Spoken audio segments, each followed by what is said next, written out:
Christmas ആഘോഷത്തിൽ പങ്കെടുത്ത സാദിഖ് അലി തങ്ങളെ വിമർശിച്ച സമസ്ത നേതാവ് ഹമീദ് ഫൈസി അമ്പലക്കടവിനെതിരെ മുസ്ലിം ലീഗ്.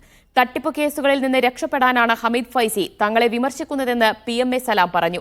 CPM അജണ്ടയാണ് ഹമീദ് ഫൈസിയിലൂടെ പുറത്തുവരുന്നതെന്നും മതസൗഹാർദ്ദം തകർക്കുന്ന പ്രസ്താവനയിൽ ഹമീദ് ഫൈസിക്കെതിരെ കേസെടുക്കണമെന്ന് ഷാഫി ചാലിയവും ആവശ്യപ്പെട്ടു. സാദിഖ് അലി തങ്ങൾക്കെതിരെ ഹമീദ് ഫൈസിയുടെ വിമർശനം തട്ടിപ്പ് കേസിൽ നിന്ന് രക്ഷപ്പെടാനാണെന്ന് ലീഗ് ജനറൽ സെക്രട്ടറി PMA സലാം പറഞ്ഞു. ഇത്തരം പ്രസ്താവനകൾക്ക് ആധാരം തങ്ങൾ അകപ്പെട്ടിരിക്കുന്ന ഖജനാവിലെ ഭീകരമായ തട്ടിപ്പ് കേസിൽ നിന്ന് രക്ഷപ്പെടാനുള്ള ഒരു മാർഗം ലീഗ് നേതാക്കന്മാരെ കുറ്റം പറയുക എന്നതാണ് എന്ന് ആരെങ്കിലും മനസ്സിലാക്കിയിട്ടുണ്ടെങ്കിൽ അത് വ്യാമോഹം മാത്രമാണ്.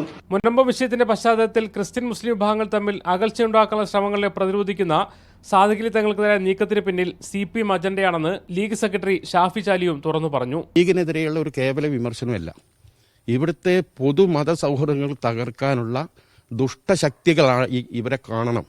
ഇവർക്കെതിരെ മതസ്പർദ്ധ ഉണ്ടാക്കുന്നതിന് കേസെടുക്കണം. ഇതിന്റെ അതേ ആരോപണം സമസ്ത വേദി ഉപയോഗിച്ച് ഇവർ പറയുമ്പോൾ ഇവരെ CPMന്റെ രാഷ്ട്രീയ തൊഴിലാളികളായി അധപ്പതിക്കുകയാണ്. അപ്പോൾ സ്വാഭാവികം CPMന്റെ രാഷ്ട്രീയ തൊഴിലാളികളായി ഇവർ അധപ്പതിച്ചാൽ സ്വാഭാവികമായും അത്തരക്കാരെ രാഷ്ട്രീയപരമായി കൈകാര്യം ചെയ്യാൻ മുസ്ലിം ലീഗിനും ബാധ്യതയുണ്ട്. സാദിഖ് അലി തങ്ങളെയും ലീഗിനെയും നിരന്തരമായി വിമർശിക്കുന്ന ഹമീദ് ഫൈസി അമ്പലക്കടവിനെയും സമസ്തയിലെ CPM അനുകൂല നേതാക്കളെയും തുറന്നെതിർക്കാനാണ് മുസ്ലിം ലീഗിന്റെ തീരുമാനം. മലപ്പുറം ബ്യൂറോയ്ക്കൊപ്പം മുഹമ്മദ് അസ്ലം, മീഡിയ 1 കോഴിക്കോട്.